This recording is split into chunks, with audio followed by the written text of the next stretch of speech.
Je crois que s'engager, c'est inspirer aussi les gens autour de nous, de leur dire que si toi, une personne lambda, peut finalement changer les choses à ton échelle, bien tout le monde est capable de le faire aussi. Qu'est-ce que je peux faire moi à mon petit niveau pour laisser un monde meilleur? Si on attend d'être parfait, on ne se lancera jamais, on ne commencera jamais. La clé essentielle du féminisme, c'est la notion de sororité. Ça sert à rien d'avoir 15 jeans dans son placard vu qu'on n'en porte que 2. Bien consommer aujourd'hui, c'est acheter des belles pièces et pouvoir les accessoiriser, les réinventer, les porter différemment. Vraiment savoir ce qu'on achète parce qu'on l'aime vraiment et qu'il est intemporel aussi. Bienvenue dans Nouveau Modèle, le podcast sur la mode responsable et engagée. Je suis Chloé Cohen et chaque mercredi, je donne la parole à des femmes qui font bouger les lignes de l'industrie textile. Parce qu'elles connaissent les impacts négatifs de cette industrie sur nos vies et sur l'environnement, ces femmes ont choisi de mettre en avant une mode plus humaine, plus durable, plus inclusive et moins polluante pour notre planète. Cette semaine, je reçois Émilie Duchesne, la créatrice de la marque de bijoux Théa. Quand on veut transformer son entreprise, être plus en adéquation avec ses valeurs personnelles, quand on décide de s'engager, comment fait-on ? Par quoi commence-t-on ? Quand on a une marque comme Théa qui fonctionne très bien, qui a des clientes et clients fidèles, mais qu'on décide quand même de transformer sa chaîne de production pour trouver des partenaires plus responsables, ça se passe comment ? Cette transformation prend beaucoup de temps, c'est un travail considérable et Émilie s'est posé énormément de questions pour finalement opter pour le recyclage. Émilie détaille dans l'épisode cette transition, cette remise en question et le choix du recyclage pour ses bijoux. D'ailleurs, après cet enregistrement, Émilie m'a précisé qu'en 2021, il serait désormais possible de ramener ses bijoux de famille et de les transformer en bijoux Théa. En écoutant l'épisode, vous comprendrez quelle place occupe le recyclage et pourquoi cette valeur est essentielle pour Émilie. Je vous souhaite une très belle écoute. Bonjour Émilie. Merci beaucoup d'avoir accepté mon invitation pour venir partager ton parcours avec nous sur le podcast.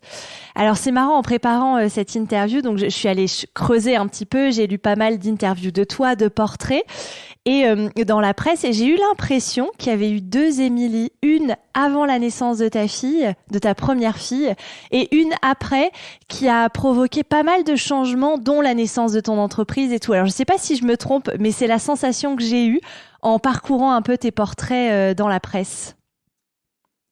Tout d'abord, bonjour Chloé, merci pour ton invitation. Écoute, je n'ai pas l'impression d'avoir ce sentiment en fait à ce moment-là, mais par contre, il y a clairement 2 Émilie avant et on va dire 3-4 ans après la naissance de Théa. Ok. Donc il y a eu quand même c'est pas une tout à fait faux, mais pas tout à fait pas vrai. À ce moment-là. D'accord. On va détailler un petit peu tout ça. On va revenir un peu sur ton parcours et tout ce qui s'est passé. Donc, tu as travaillé au départ, tu as commencé ta carrière en travaillant pour des marques de mode à Paris. Donc, il y a eu Isabelle Marant, Christian Dior, Christian Lacroix, pas mal de marques. Tu as aussi travaillé pour des magazines comme Elle ou Paris Match. Tu es rentrée à Bruxelles, tu as travaillé 10 ans en tant que directrice de la communication marketing pour 2 marques de vêtements. Est-ce que tu te souviens de la personne que tu étais à ce moment-là de ta vie et de ton parcours ? Qu'est-ce qui t'animait à ce moment-là dans ta carrière ? Alors, pour moi, c'était une évidence de travailler à la base dans la mode parce que mes parents ont toujours travaillé dans la mode. Donc c'est, on va dire, je dirais pas que c'est un exemple, mais en tout cas c'est quelque chose que j'ai grandi comme ça, j'ai toujours vu ça autour de moi. Donc c'était, oui, une évidence de faire des études de stylisme. Je me suis même pas posé une autre question. Okay. Donc à ce moment-là, oui, donc j'ai fait des stages, j'ai travaillé chez mon père. Je me voyais pas autre part, ça c'est sûr. Après ça, les grandes ambitions. Je peux pas te dire à ce moment-là. On a toujours été élevés très entrepreneurs, donc c'est vraiment quelque chose que je pense que j'ai en moi depuis toujours. Même si à l'époque justement dans les 2 marques, c'est une boîte familiale. Hein, je bossais avec mon père et mon frère. J'avais vraiment envie de grandir dans cette boîte, mais j'étais encore jeune en fait. Je suis toujours jeune d'ailleurs. Mais voilà, donc je pensais que mon avenir, je me posais pas plus de questions de me dire que mon avenir tout tracé était dans cette société familiale en fait à ce moment-là, okay. Et de suivre le flot de l'histoire familiale. D'accord. Et donc tu as voulu quand même faire tes armes un peu dans d'autres entreprises pourquoi? Pour avoir de l'expérience, pour te sentir plus légitime à rejoindre cette entreprise familiale? Exactement. Donc j'ai fait mes études de stylisme à Bruxelles pendant 3 ans. Après, j'aurais pu en fait rentrer dans l'entreprise familiale, mais j'avais un peu du mal en fait avec la fille du patron, quoi. Voilà, parce que je me dis qu'on est peut-être plus, peut-être que j'ai tort, hein, mais je me dis peut-être qu'on est plus regardé, qu'on est moins légitime. Donc j'avais envie de faire mes marques ailleurs. À Bruxelles, c'était un peu compliqué parce que c'était une top 3 des marques belges les plus connues, tu vois. Donc les autres, je les connaissais très très bien aussi. Donc voilà, donc je me suis dit autant finalement aller à Paris où j'ai fait des super stages. Je dirais pas que j'ai appris 10 000 choses parce que j'ai pas dessiné des collections, on va dire. Mais je pars toujours du principe que si on est un peu curieux et qu'on ouvre ses yeux et ses oreilles, on apprend plein de choses. Donc oui, c'était super intéressant. Voilà, j'étais clairement un peu plus loin et puis j'avais un peu plus grandi, plus pris confiance en moi. Donc là, on est rentrée parce que j'étais avec mon mari à Paris. Et c'est à ce moment-là que je suis rentrée dans l'entreprise familiale. C'était aussi une évidence. Et tout de suite, j'ai pris un poste qui a duré 10 ans. Ok, donc quand même 10 ans. Ouais. Mais au bout de 10 ans, il s'est passé quelque chose. Puisque tu décides, donc on arrive en 2011, c'est ça, à peu près 2011-2012, oui. Où il y a la naissance de ta première fille et tu décides de lancer une bague. Mais tu vas nous raconter mieux que moi, mais ça va donner naissance à ta marque de bijoux. Est-ce que tu peux revenir un petit peu sur ce déclic? Qu'est-ce qui t'a poussé à te lancer dans cette aventure entrepreneuriale? Oui, bien sûr. Alors déjà, j'ai lancé en fait effectivement en 2011, mais c'était au bout de 7 ans en fait de l'aventure chez Mer du Nord, qui était la boîte où je travaillais. Comment ça se passe? En fait, je bosse avec mon père, avec mon frère, où ça se passe super bien. Mais c'est vrai qu'on est toujours dans une échelle familiale, quoi. Voilà, t'es pas toute seule, ce qui est logique d'ailleurs. Et j'avais ce besoin en fait d'avoir un projet à moi, qui n'a pas du tout été pensé comme un business. Enfin, je ne pensais pas à un business, en fait. Je voulais juste avoir un projet où je pouvais décider de faire mon logo et choisir le photographe que j'avais envie. Et c'était dans la création, ça, c'était sûr. Mais j'avais envie de faire mon petit truc à moi. J'avais pas d'idée. Ce qui se passe, c'est que je suis enceinte donc, de ma première fille qui s'appelle Théa. Et j'ai toujours adoré le personnaliser depuis que je suis toute petite. Je sais pas, j'ai un truc avec ça. Tout ce qui est, c'est pas forcément un prénom, hein, mais tout ce qui peut être unique, on va dire, et lié à l'émotion, c'est quelque chose qui me touche et qui m'anime. Et donc, juste avant sa naissance, j'ai voulu en fait avoir un bijou, une bague plutôt, en or rose avec des diamants noirs. J'avais vraiment un truc bien précis en tête avec son prénom. Et j'ai vraiment beaucoup cherché. Et en fait, je me suis rendu compte que ça n'existait pas. Pourtant, j'avais pas du tout inventé le bijou personnalisé. Quoique, il était plutôt aux États-Unis qu'en Europe il y a presque 10 ans. Parce que maintenant, il y en a beaucoup, mais il y a 10 ans, en réalité, il n'y avait pas vraiment. Il y avait des petites marques, des grosses marques comme Agatha qui faisaient un collier personnalisé, tu sais, à la Carrie Bradshaw, quoi. Mais qui avaient leur propre collection, quoi. Tu vois, il n'y avait pas des marques personnalisées. Donc, ça existait un peu aux États-Unis, mais pas ici. Et en collier et en bracelet. Les bagues n'existaient pas, du tout. Donc, je me suis dit, c'est incroyable, parce que pourtant, comme je disais, je l'ai pas inventé, mais d'un côté, il y a quand même un truc à faire, parce qu'en fait, les bagues n'existent pas. Bon, après, il y a des histoires de taille et tout, mais bon, on peut voir. Et pas en or, et pas avec des pierres précieuses. Donc, à ce moment-là, j'étais toujours pas dans mon business, dans le projet. Je l'ai fait juste moi-même, de mon côté, à Anvers, où j'ai dessiné ma bague avec mon écriture. Donc j'ai porté cette bague et vraiment il y a eu un entrain, quoi. Enfin, les gens me demandaient d'où elle venait, est-ce que je pouvais leur en faire une. Et finalement je me suis dit est-ce que c'est pas ça le projet en fait, parce que en fait il me va super bien, c'est tout ce que j'aime bien. Je pensais que toute ma vie j'allais travailler dans l'entreprise familiale, donc j'ai pas pensé une seule seconde que j'allais faire que ça. Et donc je me suis dit finalement un monoproduit, parce qu'à la base c'était ça. C'est pas compliqué. En plus, c'est personnalisé. Donc, t'as pas de stock, t'as pas de collection, t'as pas de solde. C'est un monoproduit. T'as une bague en or rose, parce que c'était ça à la base. Et tu pouvais écrire ce que tu voulais dessus. Et c'était un site, mais tu sais, un WordPress, quoi. C'était un blog avec un monoproduit. Donc, ça, c'était facile pour moi à le faire, parce que je savais le faire. Donc je me suis dit, c'est bien, je peux travailler un peu le midi, un peu le soir, ça me donne bon petit projet à moi où je peux gérer la direction artistique. Et donc, voilà, en fait, c'est comme ça que c'est né. Forcément, je l'ai appelé Théa parce que c'était le nom de ma fille. Je trouvais ça canon d'associer un moment de naissance à un moment de création. Et puis, la seul truc que je me suis dit qu'il faut absolument que je fasse, et heureusement que je l'ai fait parce que je sais pas si je serais vraiment encore là aujourd'hui. Enfin, je dis toujours ça, mais je crois que je le pense quand même. C'est que j'ai vraiment, en fait, déposé ma propre écriture. Donc, c'est-à-dire que c'est basé sur mon écriture personnelle. J'ai vraiment voulu pousser le concept le plus personnalisé possible. Et donc, ça a mis énormément de temps de pas faire un bête Arials ou Times, tu vois, d'une typo existante. Parce qu'il y en a beaucoup qui le font aujourd'hui. Et donc aujourd'hui, entre guillemets, elle est protégée par le droit d'auteur et personne ne pourra jamais, entre guillemets, prendre l'écriture de mes bijoux. Okay. Donc j'ai pas fait exprès, mais j'ai fait ça comme ça instinctivement. Mais aujourd'hui, c'est un vrai conseil que je donne, c'est de pas faire un truc avec son écriture, mais de trouver quelque chose en fait qui a encore plus de sens, qui nous appartient, parce que finalement le projet il est né comme ça, quoi. Enfin, tu vois, c'est non seulement un bijou qui n'existait pas, mais en plus c'est mon écriture personnelle. Et donc voilà, et puis toute l'histoire, j'imagine qu'on en parlera après à continuer. Ok, très bien. Ouais, c'est intéressant. Et qu'est-ce qui a fait que ça a fonctionné alors? Probablement plusieurs choses, mais... Oh là là, écoute, ça va faire 10 ans l'année prochaine, hein, tu vois. Donc moi, les 10 ans, là, ça me semble tellement fou, quoi.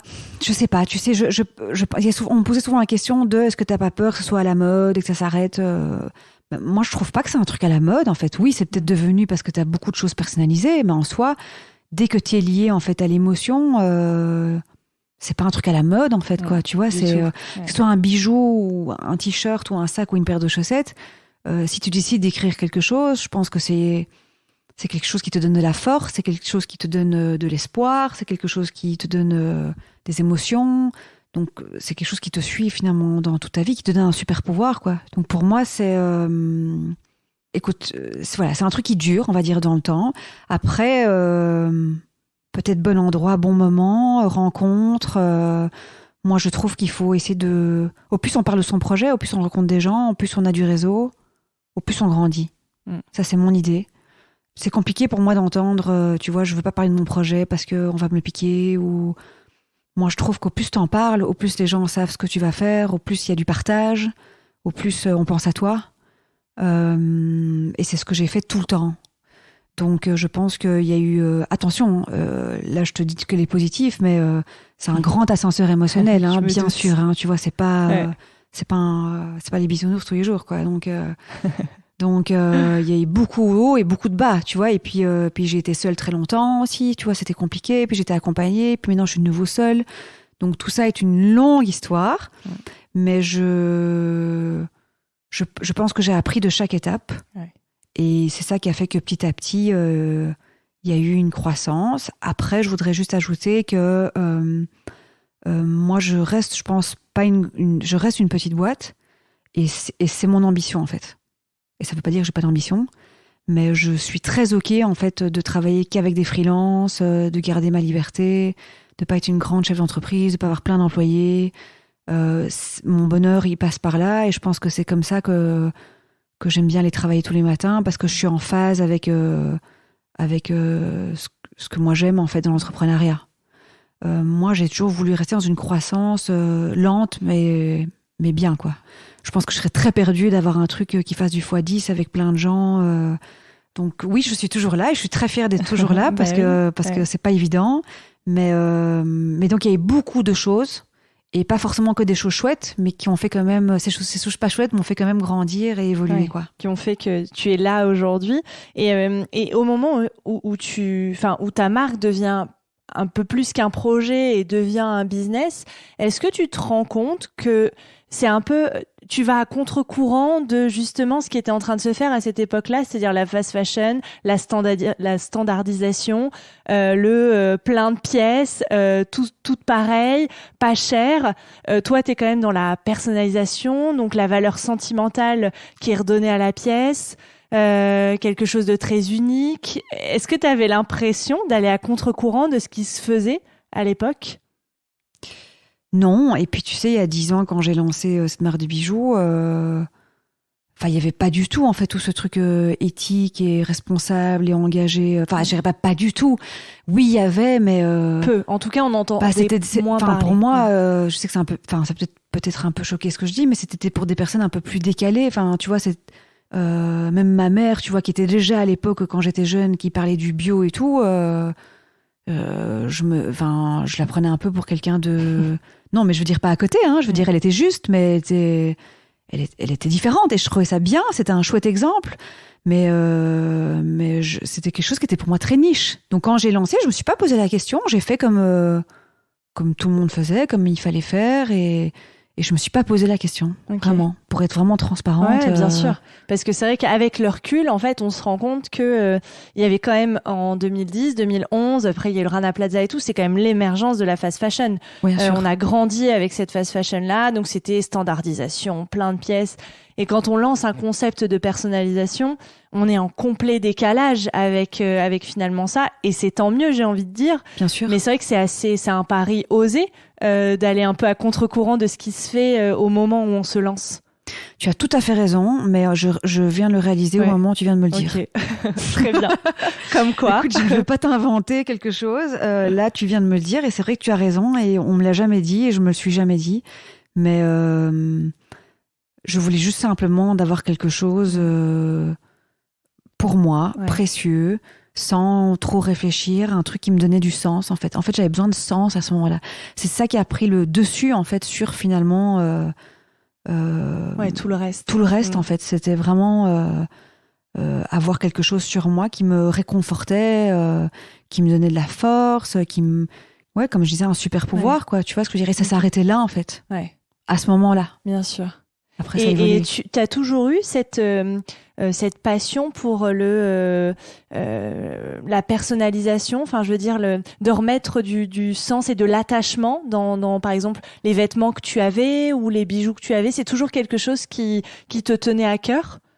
Oui, après, moi, j'ai toujours été attachée à des choses qui avaient des histoires. Toujours. Donc, j'aime bien des bijoux de famille, j'aime bien des robes de grand-mère, j'aime bien des choses que je ramène, des voyages chez moi à la maison. Donc vraiment pour sortir du bijou, tu vois, c'est vraiment quelque chose. J'aime bien ramener des choses sur moi ou chez moi qui me font rappeler un moment que j'ai vécu. Donc finalement, on en revient un petit peu au même, tu vois, c'est quelque chose qui fait que je sais d'où ça vient, je sais qu'il y a une histoire, je sais ce que j'ai fait là-bas, je sais qui j'ai rencontré là-bas. Enfin voilà, j'aime bien quelque chose qui donne du sens en fait. Ouais. Voilà. Ouais, mais c'est intéressant.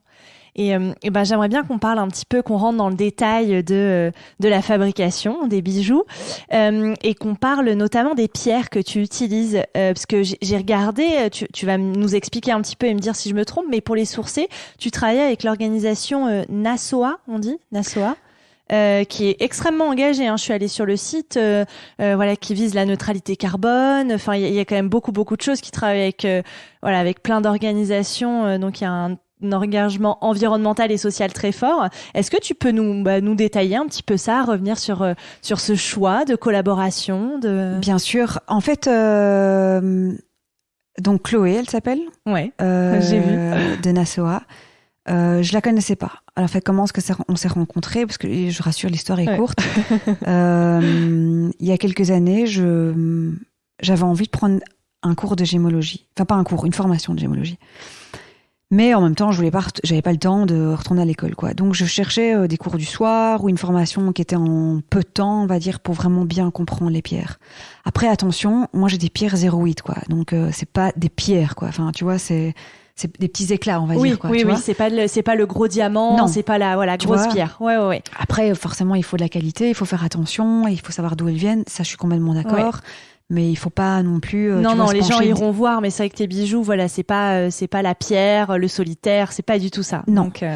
Donc, mais j'avais quand même envie de m'intéresser à ça. Donc, j'ai trouvé sur internet une école qui faisait des formations. J'ai écrit et c'est une personne qui me répond, qui est Chloé, qui me dit mais vous cherchez quoi? Et donc moi je dis voilà, j'ai une marque de bijoux, mais voilà, j'ai envie d'en connaître plus. Je te parle de ça il y a peut-être j'ai envie de dire peut-être 4-5 ans. Ouais. Et elle me dit, en gros, je pense pour ce que tu veux, en fait, ça sert à rien que tu t'embêtes à faire une formation. Mais si tu veux, moi, on peut aller boire un café et je t'explique, en fait, tout ce que tu veux savoir. On s'est vu, elle m'a embarquée parce que c'est quelqu'un de passionnant, en fait, Chloé. Aujourd'hui, elle est beaucoup plus poussée dans son business. Je vous invite à découvrir son compte sur Instagram, qui est Nassoa. Elle est terriblement engagée, ça c'est vrai, mais bon, elle fait que ça, elle a plein de collections, elle va elle-même dans les mines, enfin bon. Sourcer, j'ai vu. Elle va sourcer, effectivement, elle reverse à je ne sais plus quelle fondation de bébés éléphants, enfin bon, bref, c'est vraiment toute une histoire qui est vraiment très très belle à suivre. Elle m'a passionnée dans ce qu'elle m'a raconté. Effectivement, elle m'a raconté les quelques trucs que je devais savoir à cette époque-là, où il n'y avait pas encore les choses qui sont aujourd'hui en fait mises en place. Et je lui ai dit, tu sais, voilà, moi j'ai ce concept-là qui existe déjà, mais voilà, moi c'est important pour moi finalement. J'ai fait ça un peu comme ça, si tu veux, à l'époque à Anvers, mais j'ai fait confiance parce que c'est ce qui se passe souvent, c'est que on dit toujours la provenance. Oui, tu fais ce que tu peux, en fait que mais tu fais confiance. Tu fais beaucoup confiance. Exactement. Voilà, tu vois, parce que tu vas rarement vérifier que ce soit dans la mine ou le champ de coton. Voilà. C'est ton instinct en fait qui te dit que c'était dans le bon. Mais elle, non. Elle va mettre les mains dans le cambouis. Tu vois, elle fait ses reportages, elle fait ses photos sur place, elle te montre tout. Elle a fait un reportage incroyable d'ailleurs sur TF1 qui la suit en fait dans un de ses voyages où elle va elle-même dans les mines avec les mecs et tout. Donc elle a ça incroyable. Donc je lui dis, écoute, même si moi c'est pas des pierres, voilà, enfin si c'est des pierres, mais t'as compris, pas des grosses pierres. Oui, c'est des éclats. Même si voilà, je voudrais quand même, tu vois, que tu regardes ce qu'on me fournit, que tu me conseilles peut-être comme disant, tiens, va plutôt toi les sourcer à un autre endroit. Je peux te présenter quelqu'un. Voilà, on a changé 2-3 petits trucs. Du style, on a changé la provenance des pierres. Elle m'a dit, ah non, mais je trouve que même si elles sont toutes petites, elles sont peut-être un petit peu trop grises. Peut-être que tu devrais t'auras un meilleur éclat si tu vas là. Enfin bref, donc elle m'a guidée. Et on a mis en place, du coup, une petite charte, on va dire, de pierres, en fait, sur le site, qui a été cautionnée et validée par elle. Et pour moi, c'était important. Parce que c'est son métier, c'est sa vraie expertise. Moi, je viens pas de là. Et oui, mon fabricant les sourçait lui-même. Mais bon, voilà, tu vois, donc c'était important pour moi d'avoir un double backup. Et j'ai bien fait parce que du coup, c'était très bien ce qu'il mettait, mais on a upgradé. Donc voilà comment on arrivait à travailler ensemble, en fait, avec Nassoa. D'accord. Mais je me demandais si tu pouvais nous parler un petit peu des problématiques des pierres, parce qu'on on a parlé du sourcing. Enfin, Nassoa fait un travail assez... j'invite tout le monde à aller regarder sur le site, parce que moi, je connaissais pas. Et je suis allée voir, et effectivement, en fait, il y a tout un cercle vertueux avec les économies locales qu'elle met en place. Enfin, c'est assez incroyable. Et franchement, elle est incroyable, cette fille. Ouais, j'imagine. Ça donne envie de la rencontrer, en tout cas. Elle est bienveillante, elle est solaire, et elle est passionnée par ce qu'elle fait, quoi. Et mais du coup, je me demandais quelles sont un peu les problématiques des pierres, qu'elle a pu t'expliquer ou te transmettre. Je sais pas ce qu'elle a pu partager avec toi et que tu pourrais partager avec nous, parce que c'est vrai qu'en tant que consommateur, on n'a pas accès à toutes ces informations-là. Et généralement, quand on achète, on a peu d'informations. Enfin, je trouve que le bijou est un monde encore très opaque, donc c'est toujours intéressant d'avoir des informations d'une personne de l'intérieur. Écoute, en fait, il y a plus ou moins... je dirais 2-3 ans, j'ai commencé à me poser des questions, parce que tu vois, on en parlait de forcément l'éthique et l'engagement. En plus, Théa a toujours été une marque engagée, pas à ce moment-là dans tout ce qui était recyclage et autres, mais engagée, on va dire, dans l'humain, dans des ONG, dans plein de choses qui me touchaient à cœur, que j'avais envie de supporter. Et donc j'avais envie de quelque part continuer ça et d'être logique, tu vois. Donc j'ai commencé du coup à me dire, finalement, tu vois, si j'essaie de faire attention dans ma vie de tous les jours, un peu, parce que je suis pas extrême et je n'y arrive pas pour l'instant et j'ai pas dit que je le serai jamais, que j'essaie de montrer, si tu veux, à mes enfants ce que je pense qu'il faut faire, quoi. Tu vois, leur donner le bon exemple. Finalement, c'est un peu bizarre de pas avoir ça, si tu veux, dans mes matières de ma marque. Et même dans rien, pour être honnête, hein. Ni dans le packaging, ni... tu sais, moi, c'était... Donc vient l'idée de faire bouger les choses et de peut-être être un peu plus en phase avec ce qu'on nous raconte, ce qu'on voit. Sauf que j'avais pas commencé comme ça. Et en plus, beaucoup de marques naissent aujourd'hui comme ça. Parce que c'est normal. Et du coup, je me suis dit, pour plein de raisons. Pour moi, pour la marque, il faut pas rester vintage, quoi. Tu vois, il faut se remettre en question. Et donc, voilà, commence cette réflexion il y a quelques années en me disant, comment est-ce qu'on pourrait faire changer les choses? Alors, tout ça prend du temps. Parce que tu ne deviens pas engagé du jour au lendemain, quoi. Tu vois, surtout, j'imagine qu'il y en a beaucoup qui vont comprendre, quand t'es entrepreneur, le sourcing, c'est ce qu'il y a de plus dur, quoi. Donc moi, tout est mis en place et tout fonctionne. Et en soi, je suis en train de penser à tout recommencer à zéro. Parce qu'en fait, mes fournisseurs, en vrai, de bijoux, ils travaillent pas, en fait, tout ça. Donc déjà, quand j'essaie de leur poser des questions en disant, tiens, on ferait pas ça, non, nous, on fait pas ça, ou on n'a pas la demande. Ce que je trouvais incroyable, on n'a pas la demande. Donc je me disais, mais écoute, de toute façon, je suis seule. J'ai 10 000 trucs à faire tout le temps sur cette marque parce que ça s'arrête jamais. C'est comme ça, tu vois, là. Et puis on est couteau suisse, quoi, quand on est comme ça. Donc ça prend du temps. Donc j'ai souvent reporté. Et puis j'ai continué à me dire, j'ai continué à rester persuadée qu'il fallait changer des choses, doucement mais sûrement.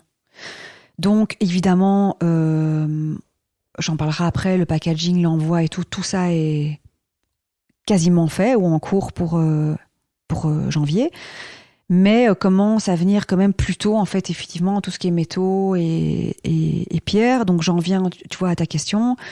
J'ai lu, j'ai regardé, j'ai essayé de voir ce qui existait. Parce qu'en fait, moi, je ne savais pas qu'il y avait tant de choses. Enfin, il n'y en a pas 10 000, mais il y a quand même des propositions différentes. Et je trouve qu'il y a du bon et du moins bon partout, mais le principal pour moi, c'est de rester toujours en phase avec ton projet, quoi. Il fallait juste trouver le truc qui me parlait de plus, en fait, et avec lequel je me sentais le plus alignée. Donc à ce moment-là, j'ai ressollicité Chloé parce que c'était les pierres. Ouais. Donc par exemple, pour ce qui est extraction de diamants, en fait, c'est les mêmes dangers que pour l'or. Donc il y a des diamants, donc ça c'est les diamants, voilà. Il y a la manière dont c'est travaillé, c'est extrait, en fait, où je trouve ça compliqué. C'est la première réflexion. Il y a les diamants recyclés, qui sont donc les diamants qui sont en dehors de la Terre, on va dire. Et il y a les diamants de synthèse. Ça a été une option, mais dans ce que j'ai vu et dans l'opinion que je me suis faite, je trouve que c'est encore un peu controversé, en fait. Donc, c'est des diamants qui sont faits en laboratoire, grâce à deux techniques, en fait, de haute pression et de haute température, qui sont vraiment les mêmes composants, en fait, que le diamant naturel. Ouais. Ils sont cultivés en laboratoire en quelques semaines. L'avantage, c'est qu'il est très semblable, voire même difficile à distinguer du diamant naturel. Mais tu vois, cette histoire, on va dire, de machine, en fait, requiert en fait une grande quantité d'énergie, en fait. Donc c'est ça qui est un peu en fait une polémique, c'est que oui, on te dit que c'est bien parce que du coup oui, tu zappes la partie, tout ce qui est extraction, voilà. Donc pollution, travail des enfants, ce qu'on a dit avant. Mais en même temps, t'es quand même dans des grosses machines, en fait, qui génèrent beaucoup d'énergie. Et c'est un peu ça, en fait, l'argument que Chloé m'a donné aussi, tu vois. C'est moi, j'étais un peu là, oui, mais quelque part, si t'as le même diamant avec le même look, et qu'en fait, tu fais pas de mal aux gens, parce que c'est ça, en fait, le résumé, c'est ça. Tu vois. Ouais. Finalement, autant faire ça, parce que comme je me répète, moi, c'est des tout petits diamants, quoi. Et là, elle m'a dit, écoute, moi, ce n'est que mon avis, mais moi, je trouve que, quelque part, le recyclé est la solution la plus écologique, en fait, et la plus engagée, parce que finalement, on pense qu'on fait du bien, mais en fait, on fait pas tout à fait du bien, parce qu'en fait, tout ça génère aussi de la pollution. De la pollution. C'est de l'énergie. Donc oui et non. Ok. Et en fait, quand tu dis recycler, c'est-à-dire on récupère d'anciens bijoux, c'est ça? Voilà. Ok. Donc on récupère d'anciens bijoux, les diamants, d'anciens bijoux, voilà. Les donc pierres. C'est un peu le même système que l'or, si tu veux. Et donc voilà. Donc finalement, on se retrouve en fait avec. Là, je zappe sur l'or, mais on a beaucoup plus d'or en fait en dehors de la terre. Il est là, il est déjà extrait. Les diamants, ils sont là aussi. Donc finalement, moi, je trouve que donner une deuxième vie à une pierre, moi, j'aime bien l'idée. Personnellement, c'est un peu bizarre pour moi, 6 heures de labo. Tu vois, je comprends et je trouve ça bien, ça a du positif. Mais moi, je me dis, finalement, un diamant, ça vient de la nature. Et s'il est recyclé et qu'en fait, que que je ne cautionne pas de l'extraction, de la mauvaise extraction, on va dire, de diamants, finalement, ça allie en fait toutes les valeurs qui sont les miennes et celles de Théa. Donc ça, c'est un peu pour la petite histoire, on va dire, donc du coup, du diamant, du recyclé, du lab gros. Ok. Mon cœur était vraiment tout de suite dans le recyclé quand j'ai lu plein de choses sur Internet. Et en fait, c'est vraiment Chloé qui m'a dit, qui m'a confortée, en fait. Elle m'a dit, écoute, je te dis pas ce que tu dois faire, mais pour moi, cette histoire de machine, en fait, je suis pas en phase. Ça veut pas dire qu'on est fermé à cette option dans l'avenir, mais pour moi, c'est pas encore sûr au niveau, finalement, de cette histoire de pollution, quoi. Ok, non, mais c'est hyper intéressant de voir toute la réflexion. Donc c'est vrai que donc tu te tournes plus sur le recyclé. On va détailler parce que tu as fait un post récemment un peu dédié à ça. Mais avant de rentrer dans ce détail-là, j'aimerais qu'on reparle de l'or recyclé. Parce que je trouve que c'est une notion hyper intéressante parce que c'est vrai que l'or artisanal, donc on l'a dit, il y a des problèmes d'extraction et tout, mais ça fait vivre des millions de personnes. Enfin, c'est quand même une industrie qui fait vivre beaucoup de monde et beaucoup de familles. Et donc c'est pour ça qu'il y a un label qui s'appelle Fairmined qui permet justement de s'assurer que l'extraction a lieu dans des bonnes conditions, qu'il n'y a pas de travail des enfants, que les gens sont bien traités, même au niveau de la pollution. Donc c'est des critères environnementaux et sociaux assez stricts. Et il y a aussi la traçabilité de l'or recyclé. Je me demandais comment tout ça se passait. Et donc je voulais avoir un peu ton avis sur ce. Je crois que toi tu utilises de l'or recyclé, ou en tout cas c'est ton ambition, et peut-être nous expliquer un petit peu pourquoi ce choix, pourquoi pas du Fairmined du coup. Alors, oui, donc effectivement, après l'histoire des pierres est venue l'histoire de l'or, parce que forcément, en fait, tu dis que tu vas changer des petites choses, et puis en fait, à un moment, à force de changer, en fait, t'as envie de tout faire mieux, évidemment, tu vois, donc tout ça prend du temps, évidemment, mais oui, depuis le 1er octobre, donc on est, au niveau de l'or, en tout cas, on est clairement 100% recyclé. Donc, pour moi, au niveau de l'or, il y a deux problématiques, on va dire, différentes. C'est que l'or, il fait certes vivre 100 millions de personnes dans le monde, mais pour moi, à quel prix et à quelles conditions? Donc là, je ne parle pas du Fairmined, je parle de l'or normal. De l'or classique, Pour donner un exemple, en fait, une extraction de 20 grammes d'or nécessite des litres d'eau et d'essence, ou plus ou moins 400 kilos de CO2. Donc autant dire que c'est une catastrophe environnementale. Donc ça, c'est quelque chose aussi, forcément, moi, qui me pose un peu tout d'un coup problème. Bon, après, tu vas me dire, pendant des années, j'ai fait ça comme ça, mais je savais que je voulais changer petit à petit. Et puis, c'est un travail, en fait, personnel qui se fait. Et comme je disais, c'est pas du jour au lendemain. Mais dès lors que j'ai commencé un peu à mettre là-dessus et à lire, je me suis quand même dit, il y a quelque chose à faire que moi, j'ai pas envie de cautionner. Le recyclé, en fait, c'est une solution qui permet d'éviter l'extraction. Et donc, c'est plus en phase avec mes envies et pour mon projet. Donc, c'est pour ça qu'à nouveau, j'en suis venue, si tu veux, au recyclé. Et puis, on parle toujours, tu vois, de tout ce qui est un peu authentique, émotionnel. Et à nouveau, moi, j'aime bien l'idée de donner une deuxième vie.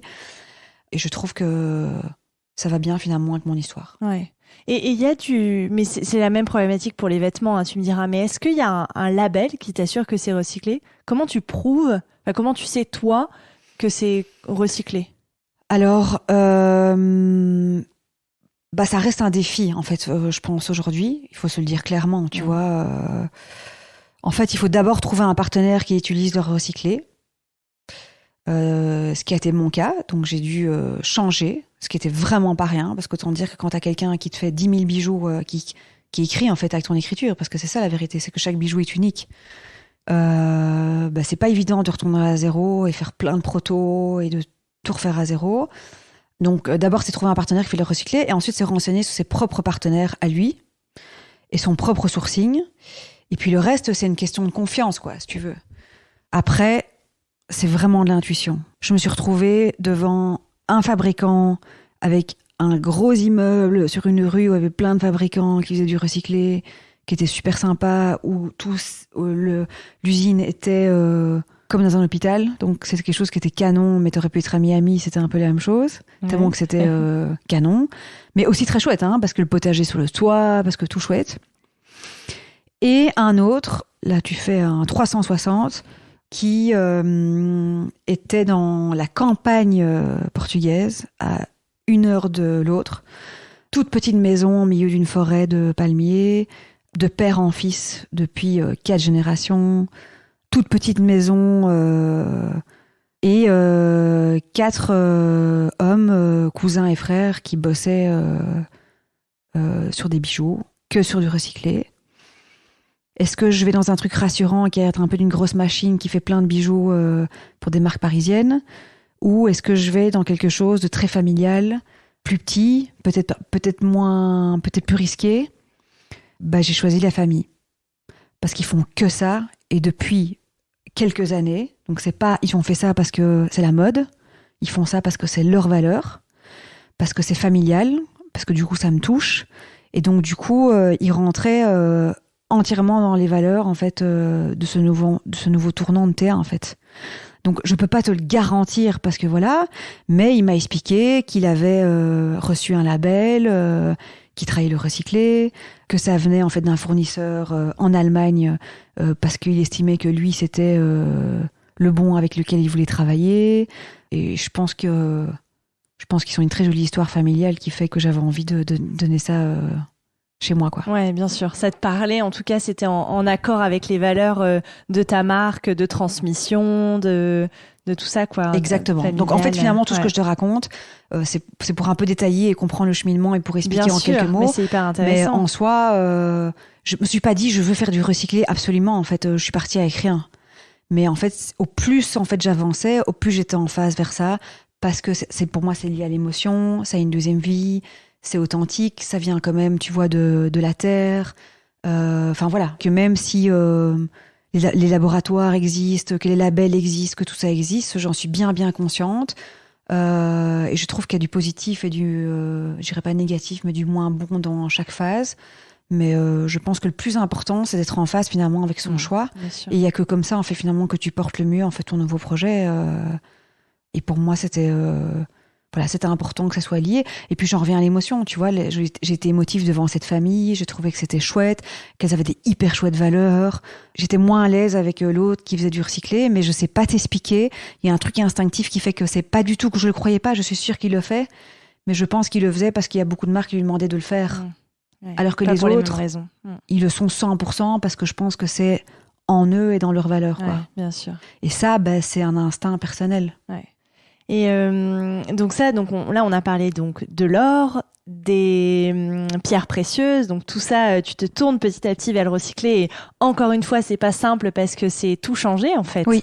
C'est tes fournisseurs, c'est ta façon de travailler, oui. c'est complètement. C'est pas la même chose. Ouais, enfin, c'est pas opposé, mais c'est quasi comme si tu recommençais quelque chose à zéro, quoi. C'est pas. C'est une prise de risque aussi. Oui, et puis tu vois, c'est pour ça que je te dis que tu le fais pas. C'est pas comme si tu recommençais à zéro, que tu faisais tout comme il faut. Tu vois, c'est lâcher en fait une chaîne qui fonctionne extrêmement bien. Tu sautes pas dans le vide, mais bon, c'est un sacré job. Loin, quoi. C'est un sacré job. Ouais. Et je regardais sur ton compte Instagram, justement, c'était le 12 octobre où tu avais fait un post, donc Théa Recycle, et tu écrivais donc le mois d'octobre est le mois du reborn chez nous. Et tu poursuis en disant « Ce nouvel engagement a fait l'objet d'une reformulation complète de la structure et des habitudes de l'équipe, une transition qui prend du temps, parce que les gros changements dans la vie ne se font jamais de manière radicale. » Donc c'est un peu tout ce qu'on a dit là. Dans le Théa Recycle, est-ce qu'il y a que les métaux et les pierres précieuses ou qu'est-ce qu'il y a d'autre derrière ce reborn de Théa? C'est un mot reborn. Hein. Ouais. Non, mais en fait, tu vois, j'avais envie en fait de. C'est compliqué en fait parce que tu vois quand tu commences pas en fait comme ça et que tout d'un coup tu le deviens, t'as pas envie que le message soit vraiment raccourci quoi. Tu vois en mode il faut le faire parce qu'il faut le faire. En plus c'était je viens de l'expliquer donc je vais pas revenir là-dessus mais c'est tellement de temps et de questionnement que je trouve juste dire voilà on passe en recyclé du jour au lendemain ça mérite quand même des réflexions qui fait que en interne c'est pas si simple parce que on s'est posé beaucoup de questions. Il y a est-ce que tu fais 100% recyclé et tu prends un parti pris à fond ou est-ce que tu proposes du recyclé? Tu vois, je veux dire, c'était aussi des réflexions. Est-ce que finalement, parce que moi j'ai entendu quand même, et donc j'adore recevoir le retour de mes clients, parce que j'avais fait des petits sondages sur Insta en story, il y a des filles qui m'ont dit, non, mais moi, en gros, les bijoux qui sont recyclés, en fait, c'est quelque chose qui peut en fait donner un mauvais œil. Enfin, je sais pas t'expliquer. Tu vois, ça peut porter la poisse. Ah d'accord, ok. Ouais, j'ai Ah eu oui. des nanas, tu vois, qui m'ont dit moi je suis pas à l'aise parce qu'en fait ça donne une deuxième vie, mais moi je connais pas la vie d'avant, quoi. Ah ouais, donc en fait c'est limite un rejet, quoi, tu vois. Oui, là c'est ouais. Mais bon, attention, il y en a plein qui m'ont dit, il y a même qui m'ont dit ah si c'est recyclé, je passe commande, en gros. Ok. Mais il y a aussi des filles qui m'ont dit bah moi en fait j'ai peur qu'il y ait un mauvais œil, quoi. Ouais, je peux pas te le dire autrement. Donc quand tu entends ça, tu te poses beaucoup de questions, parce qu'en plus quand t'es là depuis 9 ans, enfin tu vois, t'as pas envie de te planter sur une histoire d'une bague d'une grand-mère, quoi. Tu vois ce que je veux dire? Il faut vraiment, je veux pas être sûr de soi, mais voilà, il faut réfléchir, quoi. Donc la question a été aussi longtemps de me dire, est-ce que je vais pas rester comme je le suis aujourd'hui et puis proposer du recyclé? Le recyclé est un peu plus cher, donc j'ai fait plein de sondages est-ce que si je propose recyclé et pas recyclé, tu prends quoi? Ben recyclé. Si recyclé est plus cher, est-ce que tu l'achètes? Ah, je sais pas, je vais peut-être prendre le normal. Ok, alors aucun jugement, mais intéressant. Donc pendant quelques temps, je me suis dit peut-être que je vais proposer les deux, peut-être que tout le monde n'est pas à l'aise avec l'un ou l'autre. Pour finalement me dire, après beaucoup de brainstorming avec Chloé d'ailleurs, qui bosse avec moi et qui s'est beaucoup aussi mis sur le sujet et penché et pour se dire non, en fait non, il faut prendre un parti pris, en fait. Tu vois, mais j'ai pas osé, j'ai pas t'expliqué. J'avais l'impression que j'allais faire une bêtise, en fait. J'ai cru que j'allais perdre des clients, que peut-être qu'il y a des gens qui allaient trouver ça nul, ou que c'est un changement, quoi. Tu vois, tout changement n'est pas super évident. Il faut quand même aussi on va dire sauter, tu vois. Donc finalement on s'est dit non, tu vois, c'est un peu bizarre, en fait. Je veux faire attention, je te prends vraiment un résumé, je veux faire attention à la planète et mettre ma pierre et faire du recyclé, mais je m'engage, mais je veux quand même garder le truc d'avant et laisser du recyclé pour ceux qui ont envie du recyclé. C'est un peu pas se mouiller, quoi. Donc à un moment je me suis dit, c'est quoi, go, on y va, tant pis. J'y vais à fond. Moi j'ai envie de ça, en fait, mais j'ose pas parce que je ne sais pas, parce que c'est un changement. Donc ça, tu vois, c'est des fameuses réflexions qu'on a derrière cette chose-là. Et donc, j'en reviens à dire que pour moi, c'était une grosse décision et que il s'agissait pas juste de dire du jour au lendemain, mais voilà, on est éco-friendly, quoi. Et qu'est-ce que ça t'apporte, toi, de t'engager aujourd'hui? Comment tu vis ce nouvel engagement? Écoute, j'en suis très fière parce que, comme je l'ai déjà dit, c'était pas rien. Donc, je suis contente de l'avoir fait. Je suis contente d'avoir pris des décisions radicales, comme je viens d'expliquer, parce que j'étais un peu moite-moite, un peu sur plein de sujets. Et en fait, je suis très contente qu'on m'ait un peu poussée dans mes retranchements, parce que j'avais besoin de ça. Et donc, c'est quelque chose que je suis fière, parce que finalement, cette marque va avoir 10 ans. Déjà, je suis très fière d'être toujours là. Et je suis très fière qu'elle ait évolué avec son temps, avec ce que je suis, en fait, avec mes valeurs. Et pour moi, c'est très important parce que cette marque, en fait, finalement, c'est moi. Et donc ça, je suis juste contente de ça. Et comme je le disais, c'est pas du jour au lendemain. Et ce serait beaucoup plus confortable de laisser tout comme au jour A, parce que tout fonctionne. Et que finalement... Mais il y a quand même une réflexion que je me fais. Mais peut-être que je me trompe. J'ai l'impression que les gens, en général, font plus attention, en fait, à l'éthique en fringues qu'en bijoux. Oui. Donc pour moi, c'était important, les bijoux. Mais en vrai, il n'y a jamais personne qui m'a dit genre c'est pas bien ce que tu fais, ou tu dois faire de l'éthique. Je pense parce que alors qu'en fringue aujourd'hui, le monde du bijou est encore peu connu. Oui, voilà. Toutes ces problématiques-là, je pense. J'ai très peu de gens qui m'ont dit ah oui, si vous faites du recyclé, alors je vais m'acheter un TA. Alors j'ai trouvé ça génial, mais c'était très peu par rapport aux autres qui m'ont dit de un, je m'en fous, et d'autres qui m'ont dit ah oui, moi les deuxièmes vies bof, quoi. Donc, mais en même temps, je vois celles qui naissent, en fait, elles naissent comme ça. Oui. Et elles ont bien raison, parce que demain, j'aurais fait une nouvelle marque de bijoux, j'irai vers ça aussi, tu vois. Mais je suis quand même fière parce que je me dis, comme je te disais, elle a grandi avec son temps, en fait. Je trouve qu'elle est moderne, du coup. Voilà. Et mais c'est vrai que t'as toujours, enfin, tu vas me dire si je me trompe, hein, mais par rapport à ton parcours, t'as toujours eu un engagement quand même, parce que t'es aussi marraine de l'ONG. Alors comment on prononce Mémissa, exactement. Donc t'as toujours eu en toi cet engagement-là éthique, même si il n'était pas retranscrit complètement dans ta marque, mais il était quand même présent, cet engagement-là chez toi. Alors ça, c'est l'avant et l'après de la première question que tu m'as posée. Ok, d'accord. Donc ça n'a pas toujours été là. Ok. Non. c'est très fort là depuis 5 ans. Donc, j'ai vu ça chez mes parents, mais de manière très light. Je pense peut-être que j'étais jeune ou... Je sais pas, j'étais plus dans un flow de jeune. En fait, j'ai jamais été suivie dans l'extrême, moi. Je pense toujours qu'on fait comme on peut, avec ce qu'on a. Donc moi, j'ai toujours vu que ça existait, mais je me sentais pas à ce moment-là... Voilà, c'était pas moi, en fait. Ouais, voilà, tout simplement. Ça me touchait. Oui, je sais que ça existe, mais je me sentais pas concernée par ça. Alors, il y a 5-6 ans, sans rentrer dans les détails, tu vois, j'ai vraiment eu une période un peu compliquée, personnelle. Et j'ai eu l'envie, en fait, d'aller rechercher de la bienveillance. Voilà. Et de faire quelque chose de bien. Et donc, ça a commencé par toquer la porte de Make-A-Wish. Parce que j'ai 3 enfants, parce que les enfants malades, j'en ai jamais eu. Mais c'est quelque chose qui, je pense, ça doit être terrible. Enfin, j'imagine que, voilà, mais juste que je ne l'ai pas vécu, donc je sais pas le vivre. Et je trouvais que réaliser des rêves d'enfants, c'était canon. Donc, j'ai tapé la porte de chez eux pour être bénévole. Et ensuite, il y a Mimissa que je ne connaissais pas, qui est une ONG qui a 30 ans, qui est belge, et qui lutte contre la mortalité des naissances, en fait, des enfants, mais des mamans aussi. Ils m'ont demandé à la base de les aider juste à avoir de la visibilité.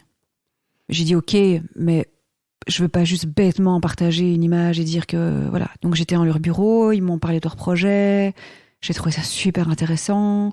Et alors là ils m'ont parlé d'un projet en fait au Bénin, parce qu'en fait ils sont plutôt en Afrique. J'ai trouvé ce projet vraiment super cool, et donc ils m'ont dit qu'ils voulaient